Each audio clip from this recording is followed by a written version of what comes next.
And Sanjana, you can start whenever you feel you're ready. Okay. Good. Recording is on. All good. Hi, everyone. Thank you for joining. I'm Sanjana from Nepal and a member of the 34 2030 network. I'm delighted to welcome you all to this expert talk session, a special segment where we bring leaders from the field to share insights, spark ideas, and inspire innovation. This session is part of our ongoing efforts at the AI School to bridge learning with real-world application. In today's session, we will be discussing the UNDP's Human Development Report 2025, a matter of choice, people and possibilities in the age of AI. Next slide, please. The report reminds us that it is people, not machines, who determine which technologies thrive, how they are used, and whom they serve. AI's impact will be defined not by what it can do, but by the decisions we make in its design, development, and deployment. Next slide, please. A brief background on HDI, which you all must be familiar with, but just for a common grounding, HDI was created to emphasize that people and their capabilities should be the ultimate criteria for assessing the development of a country, not economic growth alone. It is a summary measure of average achievement in key dimensions of human development, a long and healthy life, being knowledgeable, and having a decent standard of living. After decades of steady gains, the COVID-19 pandemic triggered a sharp drop in HDI values in 2020-2021. While a partial recovery followed, the pace has slowed dramatically. While the global HDI value is projected to reach a record high in 2024, the increase would be the lowest since records began 35 years ago, and gaps between low and very high SDI countries, which had been shrinking for decades, are now widening again. Next slide. On the backdrop of this, we have rapid growth of AI. AI is a technological marvel and a powerful societal force that mirrors and amplifies human choices. While AI holds enormous potential to augment human capabilities, improve education and health, and inspire new economic models, it also risks deepening inequalities if remain unchecked. Next slide. Today, we are joined by Sudha Gooty, the UNDP Regional Gender Advisor and Team Leader, who will share key findings of the 2025 Human Development Report and what they imply for feminist action, inclusive policy, and digital empowerment. Sudha brings over 20 years of development experience with the United Nations, with substantive experience in gender equality, governance, and climate finance. We are very delighted to have Sudha with us today. And with that grounding, I would like to invite Sudha to share the insights. Sudha, the floor is all yours. Thank you, Sanjana, and good morning, good afternoon, colleagues, depending on where you're joining from. I'm Sudha, and I'll be sharing a few insights from our UNDP's Human Development Report. Please allow me to share my screen, and we'll get started.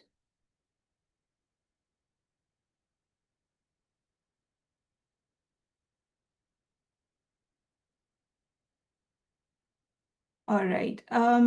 So this year's a title, as probably most of you have seen, A Matter of Choice, People and Possibilities, is really about human development being about people having the freedom to choose the lives they value.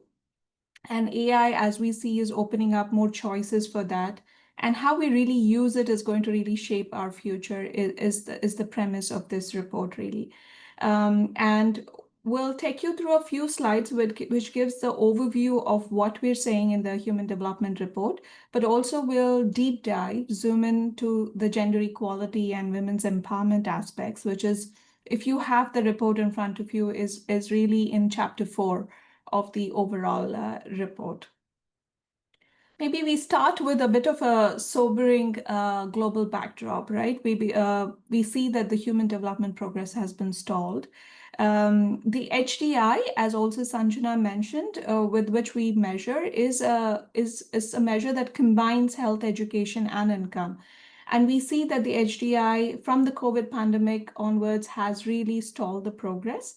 And if the current trends continue, then the setbacks could really take us decades behind, is what the data is showing. And after decades of narrowing, the development gaps between countries and amongst the countries have also started to widen over the past few years. Having said that, I think the AI moment has arrived, right? And we see that we're really at a pivotal context in technological transformation. And despite all of the slowing of the progress, people are also finding hope in AI. We see that a global survey from the report shows that AI is already in common use. Nearly 1 in 5 people use it today. And it is fast growing amongst countries, especially with high HDI levels. Across countries at development levels, about 2/3 of the people are expected to use AI in education, healthcare, and work within the next year. So interestingly, even though the very high HDI countries currently have higher digital access, the expected future use is going to be lower than the other HDI groups. So this suggests that while access matters, expectations about AI adoption will also be driven by the optimism, need, perceived utility that the countries will demonstrate in scaling up this digital transformation. Another important aspect, I think, that comes out of the HDR report is whether the AI will become a tool that empowers people, one that concentrates control and amplifies the existing inequalities. So the report heavily argues that the answer really depends on the choices we make now. In many of the lower, for instance, HDI countries where the population is younger and digital access is still expanding, we see that this is being looked at very optimistically. But where we have the aging populations, and globally the number of people over 60 is rising fast, reaching about 1.4 billion by 2030, the optimism may be on the lower end. And which is why I think this cross-generational impact has to be kept in mind very carefully as we look at this. In all of these, one of the critical pillars is that the report is also arguing is that institutions really matter when it comes to AI's impact on people across these life stages. So AI isn't just a tool for making choices, but it relies on people making them. And we see that globally, AI, for instance, where institutions have been strengthened and policies have been robust, it can support disadvantaged students by offering extra help, for instance, when teachers or parents can't. So in a nutshell, AI should not be looked at as replacing teachers, for instance, in the education domain, but to play a vital role for teachers to play a vital role in students' social and emotional growth, and institutions play a pivotal role in making that happen. Maybe with this overview, we go straight into our topic today, looking at what the report is also telling us about the persistent gender gaps. We see that women are still being left out of the AI field. As you will see on the screen, only 12% of AI researchers are women. And women comprise only 30% of the global AI talent pool. What you also don't see on the screen is that we've seen in our survey from the report that when we look at the AI users, 37% of AI users are women, compared with 41%. Global internet traffic also suggests that only 33% of ChatGPT users are women, for instance. So there is a big gap already in the users as well as in the contributors. When we look at also some of the other fields like the STEM gaps, for instance, you'll see the graph here that although progress has been made, especially in our region, in the Asia Pacific region, on expanding access to for education for girls, we see that women and girls in STEM are still only around 35%. And this is going to contribute also heavily when it comes to the use of AI. Another aspect that comes out very clearly from the Human Development Report is also the bias in the AI systems that needs to be looked at, right? AI-powered algorithms reflect how information is processed in our societies and how individual and collective decisions are made. Thus, it's important to understand both the supply side of who's making these decisions and how these algorithms work. As I previously mentioned, given that women are already underrepresented in the users as well as on the supply side, this becomes very important. We also see that, from our 2025 HDR report, women receive less visibility and recognition for their contributions. For instance, women scientists receive lower visibility for their work on social media compared to men. So all of these gender inequalities will be amplified when it comes to also the AI systems. And this, again, has to be taken into account as we move forward. Now, while there is a clear relationship between the inequalities and AI, we're also saying that it's not because of capabilities. It is about also the social norms and the existing caregiving burdens, amongst others, that constrained opportunities to women, right? We see a clear relationship that's been established between caregiving responsibilities and digital skill acquisition in the report, particularly amongst women. And if you see the left panel, it shows the number of children as the number of children in the household increases, women's ICT skills also decline significantly. This is because care responsibilities are unequally distributed, and illustrating how societal expectations around caregiving create additional barriers to women's participation in the digital sphere is, I think, important to note here. The report also, I think, brings out these important points that when we look at AI and human development, it's not only technical solutions that we are after, right? We also spoke about the bias in AI system, which is intertwined with social norms and inequalities. But therefore, closing the gender gaps requires really not just increasing technology and digital skill access, but it really has to focus on expanding the women's agency to benefit from the technological change and to promote equity across the board. Another important aspect that the report also highlights is how the narratives around AI sometimes oversimplify technology's impact on social change, right? The Human Development Report found narratives about technology that AI has been portrayed as a revolutionary technology which can solve all complex problems sometimes. But our history of science and technology innovation has shown that it's not only technology that can really bring us out of this social sort of sphere, but also it's a complex outcome of interactions between technologies, institutions, and social norms that have to be carefully looked at when we build and continue the narratives around AI. Similarly, also, when we look at the care infrastructure, and this has been given particular attention in the chapter 4 of the Human Development Report, we know that the paid care economy supports more than 380 million jobs around the world. And the need for care is increasing with aging societies as well. And we know that digital technologies are being introduced for care are also being commercialized. Now, while these technologies are also offering greater flexibility for care users and care providers, they can also reinforce sometimes and amplify some of the inequalities and power imbalances and informalization that have long prevailed.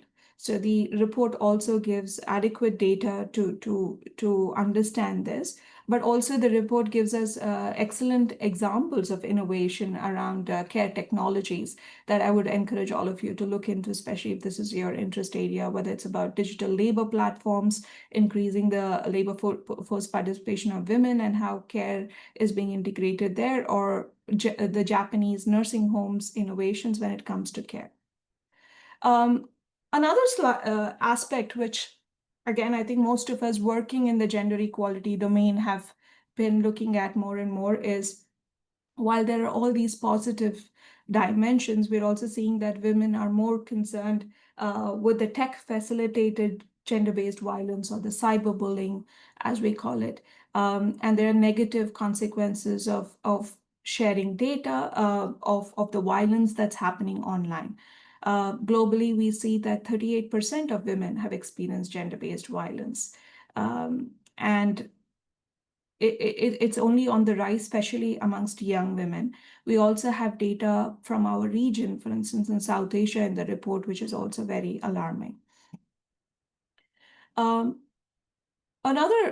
me add another slide here before I also turn to our discussions here, is we've talked about how some of the technologies can improve the quality of life when it comes to care providers, and especially women.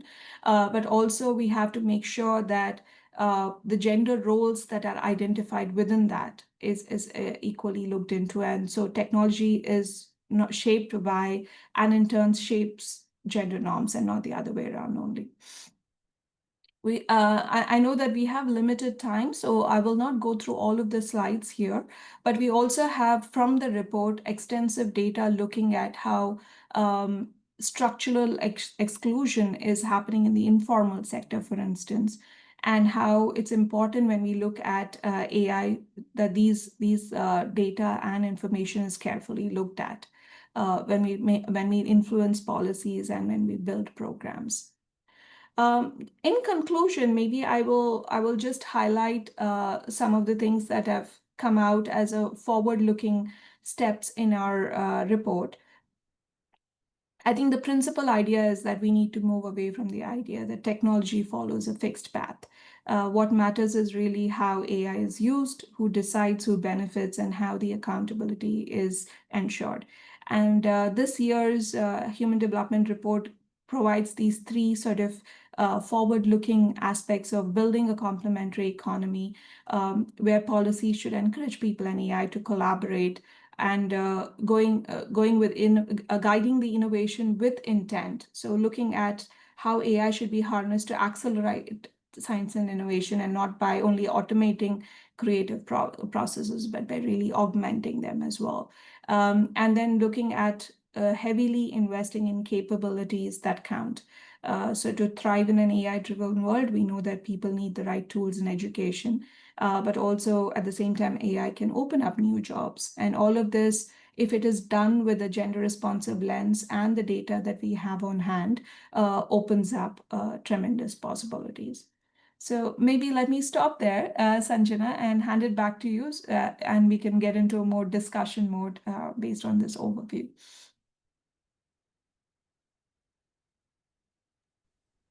Thank you so much for that wonderful presentation, Sudha. And one of the things that really stood out for me from the report is that the future is in our hands, right? So development depends less on what AI can do, and it's more about mobilizing people's imagination and how we can use AI, and not the other way around. I know you talked briefly about how only 30% of global AI talent are women, and only 33% of ChatGPT users are women, and women also receive less visibility for their contributions to AI. So I just want to understand a bit more about what are the biggest gender risks posed by AI, especially in the Asia Pacific region, just based on this report.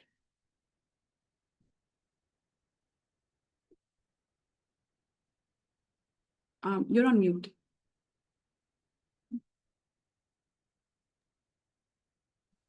Sorry.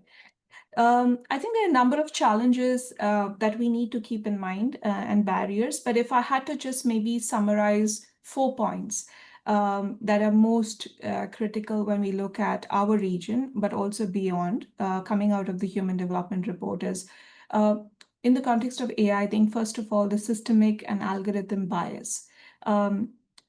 The AI currently reflects the social norms and the data of the societies that build it. So going forward, it's extremely important in our context, especially in Asia Pacific, where there are deep-rooted inequalities, that we are shaping this bias, and we are reducing the bias, and we are shaping how the algorithms are built. And especially also currently, the AI does not take into account the challenges, or the women in the rural and indigenous communities, for instance, are not part of the game when these things are written. So I think the first barrier that I would put up there is look at the algorithm bias.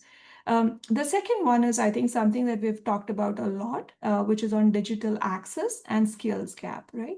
And the reason I say digital access is because in our region, access is still a huge issue.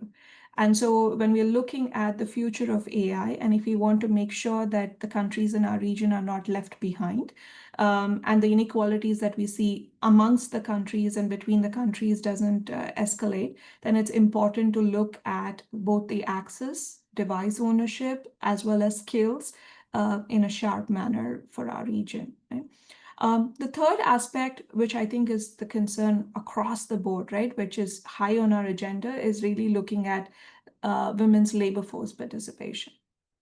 And we know that with the future of jobs and the discussions around whether there will be a big impact on the number of jobs and the people in the jobs, we have to ensure that AI does not displace these roles, but rather offers adequate skilling for women to participate in the labor market. So that I would put as really the third important aspect. And the fourth is, I think we cannot move forward in the AI and digital domain without addressing the huge risk of cyber violence, online bullying, tech facilitated GBV presents to us. There are, of course, a lot of initiatives happening across countries in our region and beyond, but happening in a very sort of sprinkled manner. And unless that is tackled very strongly, this will pose a huge risk going forward. Maybe I'll just stop there. Yeah. Thanks for that. And again, one of the things that is interesting that you brought up is that AI does not take an intersectional lens, right? So the challenges of rural communities, indigenous communities is not taken into account. So what does the HDI data reveal about the intersectional inequalities? Example, how gender, income, and location combine to affect AI readiness? Yeah. No, thank you. Like I think I mentioned briefly, but I couldn't go into the details in the presentation, is really that AI is not a neutral tool, right? And it is really shaped by power values and systems of inequality. And especially we have an entire section in the report that looks at the intersectional barriers, such as disability, caste, indigeneity, that further restrict the digital choice and participation of groups to participate. And either we can look at AI really dismantling or deepening these barriers, depending on the design and governance of AI that's employed. Also, I think when we look at the Asia Pacific region, we see that women's access to credit, health, education, legal protection is increasingly being mediated by digital platforms without much transparency. And I think this also is an issue that is high up for us, including when we look at the traditional gender roles that are existent in our region, how the AI tools often can reinforce these traditional stereotypes. And so shaping what educational content, jobs, social content is put out there will be perceived as possibilities for women. So those have to be really taken into account very, very importantly. And another point I'd like to really add, which came out clearly in the report, is also that we need to look at the online harm that is done for various groups and really curtail that. For instance, especially for gender diverse or queer communities, we also see that that's on the rise, the violence. And many women self-censor themselves online as well in order to be excluded from such platforms and the gender diverse groups. So this is another aspect which we need to carefully look into as we go into it. Thanks for that, Sudha. And one of the things that you brought up in the presentation as well is AI's potential to create jobs, right? And one of the questions that we have from our participants is that currently most of the AI scientists and AI strategist jobs are mainly in the US and China. So what could be the role for us if we live in other countries? Thank you. I think that's a really good question. And it also links to one of the barriers that I put out upfront on labor force participation and entrepreneurship in our region as well, right? So just to understand, the question is more about what can be done to address this, is it? Yes, or like what could be the role for us right now? Yes, yep, that's what is it.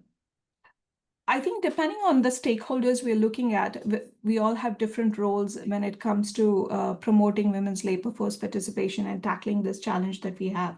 But I think at the outset, it's very important to invest in women's leadership and innovation at a large scale. We know that in parts of our region, there are women-led startups and research in AI that are targeting socially beneficial outcomes. We need to, as governments, as international organizations, as private sector, really invest in digital scale pipelines, investing in women-led startups, funding women innovators, and ensure a more equitable space for technologies to emerge. And that has to be done on a very large scale upfront. I think second is for that to happen, it's important to also address the underlying structural barriers. We talked about the social norms and the cultural norms, but also, for instance, looking at redistributing care work, which is one of the biggest barriers of hindering women from entering this domain or participating fully in this domain. So looking at redistributing unpaid care work, increasing time use surveys where we all sit, looking at infrastructure and innovations in the care sector will highly enable women's participation in the AI economy going forward. But I'm sure there are also many other solutions that we're not talking about. And I see a lot of colleagues as well and stakeholders on the group who might have additional things to add. So I don't want to take up all of the airtime here. I'll pause there. Thanks for sharing that, Sudha. And again, entrepreneurship, what we've seen with young entrepreneurs as well is that they are creating employment for other young people as well. So that creates a chain of job opportunities in the ecosystem. So one other question that we have is about the bias. So algorithmic bias definitely needs to change from the inside out, but is there any way individuals are able to circumvent these biases? I think yes, I would say yes to that, but also it's much more nuanced than a yes or no answer. If you look at the underlying causes of why there are biases in the algorithms, right? There's a whole section talking about this in the report as well. If you see, most of the current write-up is very aligned to the global north. The algorithms are targeted largely to that. So when we look at some of the information then that's coming out, or when we use artificial intelligence, it's catering to a completely different segment. So in order for us to also get out of the bias, it's important that the participation in the algorithms comes heavily from the region and the communities that are going to be using it. And in addition to the users who are writing the algorithms, I think that everyone who's writing them has to have a very deep and acute sensitivity to the contextual barriers that we face in Asia Pacific region. And that's how we will be able to reduce our individual bias when we're also influencing the overall system when we look at the AI bias. But I don't know if that answers your question, but that definitely, I think, is one of the sort of contributors. And spoiler alert for everyone, but biases is one of the things that we'll focus on AI School next week. And one of the things that we'll highlight in the next 2 weeks is just the prompt, right, that we use, for instance, in ChatGPT as users can also reinforce bias. So how can we even have that awareness when we write prompts as users is something we will touch upon in the AI school as well. So stay tuned for that. So moving on, there are a few other questions, and one of the questions is about just talking more about the regional focus with a focus on Central and South Asia and East and Southeast Asia. So all of the aspects that you talked about, if you're able to kind of shed light on maybe what's the difference or similarity between all of these different regions within Asia as well, because again, Asia is diverse in itself. So some understanding between diversity within Asia would be great as well. Sure. I think when it comes to the Human Development Report itself is a global report, and but there are sections which also call out the regionalities when it comes to the AI and the people and choice possibilities that we're talking about. When it comes to some of the issues we discussed, when we're looking at, for instance, tech-facilitated gender-based violence, we see that at least based on the data available in South Asia, the trend is even more alarming compared to East Asia and Central Asia. But that doesn't mean that that issue is not there. And this is also, as we know, it's a cross-border issue. But the data is telling us that this is an extremely important issue. When it comes to STEM education, we've seen that in Asia Pacific as a whole, and especially in South Asia and Southeast Asia, we've made huge progress when it comes to increasing the participation of women and girls in STEM. But also, again, what the data is showing that it's not really enough. And when it comes to the Pacific countries, this has to be really boosted up, where also we know that gender-based violence and online gender-based violence is on the rise amongst the regions. And also, I think this connects well to our overall labor force participation, again, where we see staggering rates in South Asia and the Pacific. And with East Asia, we see a little bit more progress when it comes to labor force participation. But overall, when it comes to the care burden, and we see that that's an issue across the board, except in East Asia and a few countries which have made progress in addressing this. This remains an issue across the board in all of our region, all our sub-regions in Asia Pacific. Thanks for that. And again, one of the questions that we're seeing a bit more is like, what can institutions like the UN can do to support women to facilitate AI access, right? You talked about digital divide in your presentation as well. So where most of the communities are situated in low level of HDI, where basic rights of education and work is denied. So how can agencies support AI access?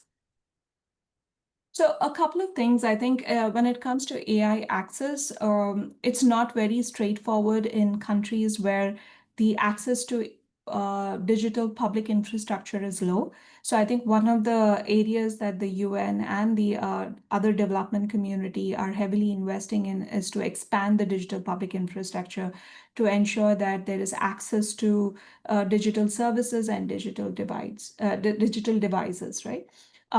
Once that is, along with that, I think hand in hand is important to increase the access to skills.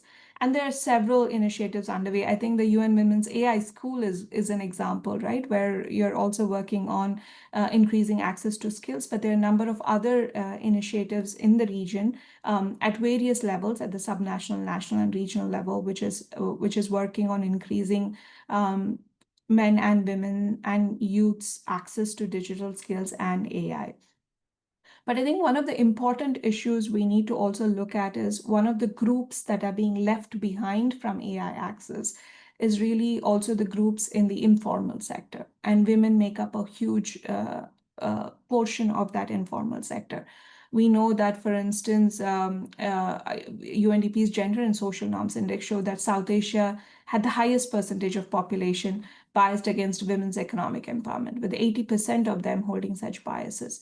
And a large part of that percentage is also in the informal sector.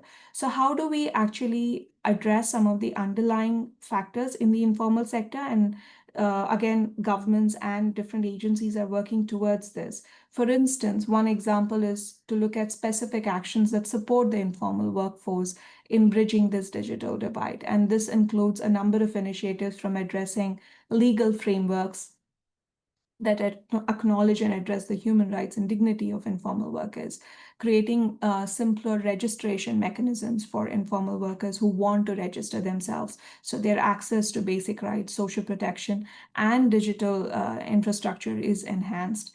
Increasing the information and raising awareness amongst informal workers on what's coming when it comes to digital and AI. Similarly, looking at education and collaboration in a much more stronger way. Right. So these are some of the aspects that are being tackled from different aspects, because it's not only the access and skilling, right? There are all these underlying factors which are inhibiting women particularly, but also a larger population in our region from access and usage of AI digital skills. Thank you so much for that. And again, we have quite a few questions in the chat. So if anyone wants to unmute and also speak their question out loud, I really invite that as well. So you can raise your hand if you'd like that. In the meantime, there is this other question about policy level interventions and what can governments do to ensure that the policies are inclusive and in line with the evolving AI. So I think some of the things that I touched upon in my previous response, Sanjana, was really looking at also when we, for instance, look at the informal sector, what are some of the policy barriers that the government needs to address? And that's how we would be looking at a much more inclusive sort of workforce. But also when it comes to the whole domain of AI governance and gender responsive AI governance, all of the stakeholders involved in creating AI policies and AI infrastructure need to have a very close gender inclusive lens from the beginning to ensure that women and these groups that we talked about are not left behind when it comes to the governance of AI in the future, and that all policies are inclusive from that perspective. But I think we touched upon these things also in the presentation as we were speaking. Thanks for that. So Sahana, I see you have your hands up. Hi, yeah, am I audible? Yes. Oh, all right, great. I actually had a question related to this. One of the things that I wonder about is the developments in AI and technology in general are so fast. How can policies keep up with it? Because from what I understand, like, getting to a policy takes time, and that time the whole thing that you discuss might completely change. So how does that work?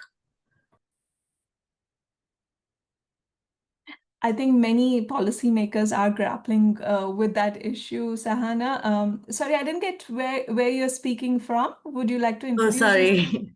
Yeah, sure. My name is Sana. I'm speaking from India. I work at Breakthrough Trust on gender norm change. Right. And no, thank you for the question. And I think as for many of us who've been working in the policy space for a long time, I think this is a challenge not just related to AI, right? When it comes to any sort of advancement, keeping up with it is not an easy one. And with AI, given that it's changing at such a rapid pace, the investments in understanding and applying policies to ensure that it's not only inclusive, but it's up to speed, and that the people implementing the policies are skilled to make this happen is a challenge. And I think there are this is a recognition that is growing amongst the policymakers, and investments are being made, but it's not being made at the pace at which it is required, because also there are several factors again that constrain that, right? Including resource constraints, access to education and digital skills are amongst it. But I think this is a issue that many countries, at least with the low HDI index that we've seen, have a direct correlation with. But also, one of the aspects I mentioned in the presentation briefly that came out is it's interesting how AI usage is high in countries with high HDI index right now, but it is predicted that that might go down and it might go lower than the low HDI in countries in a few years. And why are the reasons for some of that is because of looking at AI access and use is not only about resources or capabilities, but it is also about the conscious choices that we make and the optimism with which it is governed, right? So many of these aspects go hand in hand when it comes to keeping pace with what needs to be done and what's happening. Just building Thank on you. that, Sudha, right? One of the questions that we have is how does international political climate affect the gender bias in AI, and what can we do as organizations and individuals to influence it? I think we're doing that right now. But also, I think there is no hiding from the fact that this year in particular has witnessed a global backlash against gender equality and some of the progress that we've made over decades, right? So I think it's very important, at least as UNDP, the approach that we are taking, and I think maybe also for several UN agencies, if I may say, is to ensure that we identify what the core values are when it comes to gender equality and we stick by them. There are some non-negotiables which as a community we can't walk away from, but it's also very important to communicate what we are trying to address in a sharp and clear manner, and maybe also sometimes move away from some of the, if I can say, fluff around the work that sometimes is perceived as negative. So that's the approach, at least, that we are taking, that we are sticking to our values. We're going heavy on data and evidence, which show why we need to do what we're doing, but at the same time, make it as rational and practical as possible when we work with various stakeholders. And again, this is very difficult to, I think, respond on a regional level, because we know that our region is very diverse and the issues in every context and in a sub-national context are very different and will require very also tailored approaches. So the other question is very interesting. So as we share this report, like will the findings be shared with large companies based in US and China and the companies that are shaping AI, right? Will the findings be shared with them? And how do you think they would incorporate the findings of this report when they're designing their algorithms or all the infrastructure behind AI? That's a fantastic question and suggestion. The HDR report is on the public domain. So the Human Development Report is produced globally. And what happens is that with most countries, we also do a country level launch. For instance, just last week, we did the launch in Thailand. Recently, we did the launch in China. And when we do launch this report, we invite stakeholders from not just governments and civil society organizations and UN agencies, but also from embassies, from private sector, from philanthropies at the country level, and the findings are shared.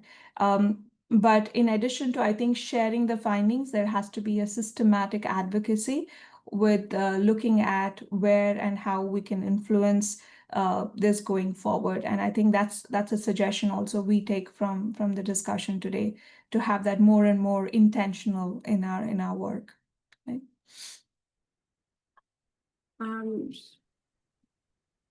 There is a reflection, is that it's also important to focus on the data being fed to AI, to these machines, in order to lessen the bias of AI.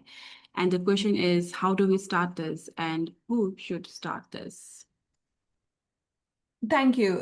Micah, I think, right? If I'm saying your name correctly. No, I think this is one of the issues that has been highlighted extensively in the report.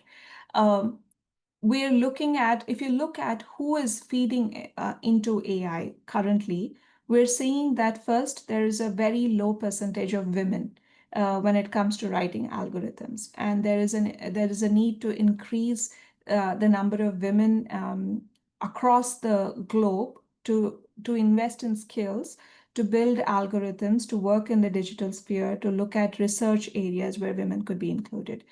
But the second aspect that's also coming out very clearly is that most of the algorithms are being written keeping, for instance, the global north in mind, and the social and cultural norms that are coming from the western part of the world. While that is also required, it's not adequate, and it does not address some of the biases that then happen in the rest of the world. So how do we really look at increasing the knowledge and capabilities in other parts of the world to participate in the AI process is a starting step, really. And I think that's being recognized now. We see a lot of work happening globally where big tech companies are looking at locally constructed ways of including information into the AI apps. So that has started happening, but it does require a big intentional push as well, recognizing these data points that the report is very clearly showing. So I think this is a good transition because you're talking about some of the incorporation that is happening in the AI apps. And in the presentation, you talked about finding hope and building a complementary economy, right? So just based on that positive grounding, what are some of the examples or case studies in the report that show promising feminist or gender equity-led AI practices? Because what does a good gender equity AI practice looks like is a question that some of the practitioners might also have. So just wondering if that is showcased in the report. Actually, yes. And I think that's one of my favorite parts of the report as well, because there are lots of good examples that have come out of this report, both in looking at gender responsive innovations when we look at AI, but also beyond, which could be then applied to the gender equality field. So for instance, there's a chatbot called the Sophia chatbot that's featured in the report. It's a conversational AI tool designed to help survivors of tech-facilitated gender-based violence. It shows how survivor-centered AI can restore agency and dignity. So that's one of them. There's also one not from our region, but from Mexico, Argentina, called IMOR AI. It's a semi-automated system used in courts, for instance, judicial courts, to document gender-based violence cases, combining legal tech with feminist advocacy, and it's a very interesting model. Similarly, we have, again, not Asia-based, but we have these up and go and equal care AI platforms in the care economy sphere. They offer really good models of replicating ethical and inclusive AI governance when it comes to care work. And we also see regionally, like in terms of skilling in India, Indonesia, also with UN Women's work, right? There's a lot of innovations happening on skilling women on AI for the future. And I'm also looking at colleagues around the screen here, if anybody would like to add a little bit on that. But I think there's an extensive set of also work happening in our region when we look at this. So we have another question about disability inclusion and AI. I know you touched upon it briefly when we talked about intersectional lines, but could you maybe expand a bit more about how disability inclusion is expanded on in the report? The report does touch upon this extensively, looking at also the huge gains that are being made when we look at artificial intelligence in supporting education, healthcare of persons with disabilities. But also it really brings together the facts of what needs to be kept in mind when we look at also the cultural norms and the biases to ensure that this is not negatively impacting in any way going forward, and the scale at which the innovations happening around persons with disabilities is kept positive in the actual implementation of some of these recommendations. So that's also covered, not very extensively, but I think it comes out very clearly in the report. So as we wait for more questions from the participants, one of the things that you had shown in the presentation was the graph, where maybe the older generation are less likely to be able to adapt to the revolution of AI, and wondering how that might open opportunities for intergenerational collaboration, right? As young people are more likely to adapt, how can we use this gap to maybe foster intergenerational collaboration in the ecosystem? I think you've answered your question there, Sanjana, really. That is, I think, coming out also in the report, but also there are several innovations happening in, for instance, Japan and other places, where we're looking at also how young people, especially in the care sector, right, are young youth and women who are caregivers are able to use AI and work with elderly generation in training them on how to use the digitally enabled care apps, for instance, the robotics and the various digital devices that are available when we look at the care realm. And that is already happening, and it's happening in a very intentional way, but again, very few and far. And this needs to be scaled up. But in addition to also looking at the intergenerational opportunities, I think there's extensive work also happening, looking at how there should be more and more investment in looking at the aging population when it comes to AI skilling in key areas such as health and device usage. Thank you for that. And I think we've talked, okay, awesome. Now the floor is yours. Hi, Sudha. Thank you for the wonderful presentation. I'm Nawal from Pakistan, and I want to basically ask you that even recently, owing to our first week's expert talk and the kind of assignments we were assigned, I was going through this reading that really opened sort of a Pandora's box when it comes to my thinking on how AI is something where, in terms of the expertise and in terms of sort of the contextual nuances, sort of, basically trying to create a sort of a reconciliation between how the contextual networks and stakeholders have taken together, especially when it comes to the confidence of the investors. There is a lot that needs to be done in terms of the work and in terms of also the narrative building.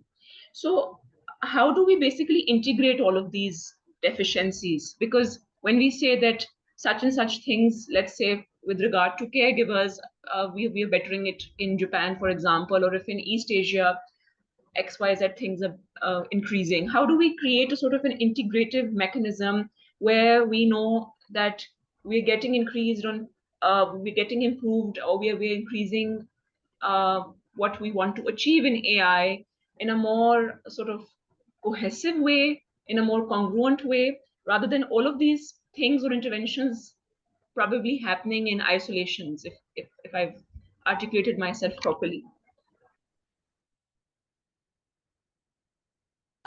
Thank you. I think there were a lot of reflections as well there, Nawal, which is important, and I think we're all going through that. I was not very clear on the question, but maybe towards the end, I caught something around how do you ensure various stakeholders come together to look at this in a cohesive way? Is that? Yeah, and also how do we integrate it, especially in terms of the investor confidence, because the investors are also not confident about the bias of the AI knowledge and other factors because of how AI is, that sort of integrity that AI has not been able to build around its narrative, despite the intentionality coming from the policymakers and all the tech sort of investors overall in terms of the interventionists. Yeah, no, it's a very important point. And I think, I don't know if my colleague Nadia from our Pakistan office has joined or not, but in fact, this is one of the areas that we're looking at very closely as well, including in Pakistan. And when we look at some of these issues, it cannot be done like all together, right? But when we look at one particular issue, for instance, when we look at tech facilitated gender-based violence, I think in Pakistan, you've already set up a national stakeholder group that is going to address this from a policy perspective. But I think what's the thinking is also that it's not enough if it's just from the policymakers. We also have to bring in the investors and the tech companies into the discussion here to really look at a business case for why it's important in the long run to address this. Yes, and Nadia is also there to address this from a multi-stakeholder perspective. And I don't know if you'll have time to invite Nadia here to share some of the really good work that's happening also in Pakistan. But I think what's important to note here is that it has to be issue-based. It has to be a multi-stakeholder. As the international community, we've largely focused on policymakers and civil society in the past. But I think expanding that more and more to the private sector and philanthropies and making a business case. It's not charity, it's not, because it's a social good alone, but it is, as the Human Development Report says, it's economic growth is not about just looking at the economies, right? Human development is not only about economic growth. It is looking at economic growth with solid social outcomes that can really sustain the human development. So I think that's where I'll leave it. I don't know if that fully answers your question, Nawal, but happy to have a further conversation on that. I see a lot of questions popping up here, so I'll leave it to Sanjana on whether we have time. Thanks for that, Sudha. And I think we have time for one last question from Imad, which again, I think is an important one. So we are joined today by young leaders in the Asia Pacific region, right? And I think one of the questions that young leaders have is, what should young leaders focus on, right? What should be our top priority from an advocacy perspective as well? I would say the first thing as young leaders we would suggest is always to get hands-on hardcore data and evidence for advocacy, and pick an issue that you are currently engaged in, or whichever sector or field that you're working on, and make sure that you're fully aware with data, with evidence, with the ability to convince policymakers strongly on the agenda that you're trying to work on. And the second is, I think, really what you're doing through the AI school, right? To be able to keep up with the emerging knowledge and skills and the opportunities and the threats that AI presents to us. I think these two would be the most critical, I would say. The Human Development Report also has a plethora of recommendations for all segments. But also, I think taking away from that, it's important to know in the sector, in the context that we're working in, what are the critical issues with data points, and how do we address that very clearly and with whom. That's the one I would leave it at. So one additional follow-up question on that, right? So where can young people find more resources? Or like you're talking about data. So where do you think young people can find those resources, whether it's financial, informational data? So where are those sources? I might invite Emad to come in on that because that goes a bit beyond this human development. But I think in terms of online spaces, maybe Emad would be better placed to suggest where they should be looking at, really. Would Emad like to come in? Sure. Well, we're seeing a lot of organization that is interested in this area.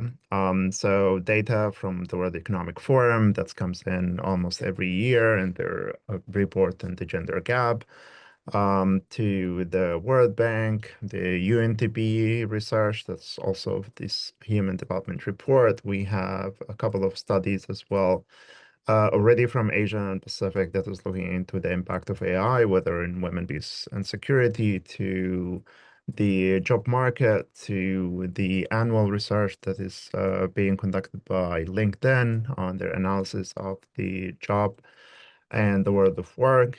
And I believe there is also a couple of organization also from Asia Pacific that is focused on this. We'll be bringing in a lot of those key partners to the AI school, so stay tuned. We'll be introducing you to many of the data source and publishers in the organization. We'll be publishing some of also sharing some of those publications within our classroom online. Yeah, thank you for that, Iman. And I know we're almost at time. Sudha, thank you so much for taking the time to join us and share insights from the report and the 30for 2030 network. We have our Instagram account as well. So we will make sure that we share this report on that platform as well. So this report can reach more young people. But thank you so much for your time. Any last message you would like to share with the young leaders in the call, Sudha? No, thank you. Thank you. I think it's we've learned as much from the questions as we were asked. So thank you for the active participation and for the opportunity to present the report today on behalf of UNDP. Thank you, Sanjana. Thank you, Ahmad. Thank you, Sudha, and thank you all for joining today and for your active participation. We'll see you next week where we'll discuss about bias in AI. So thank you all. Thank you so much, Sudha, and for the great work of UNDP, great partner to have you with us, and hopefully we'll see you again. Thank you. Bye-bye.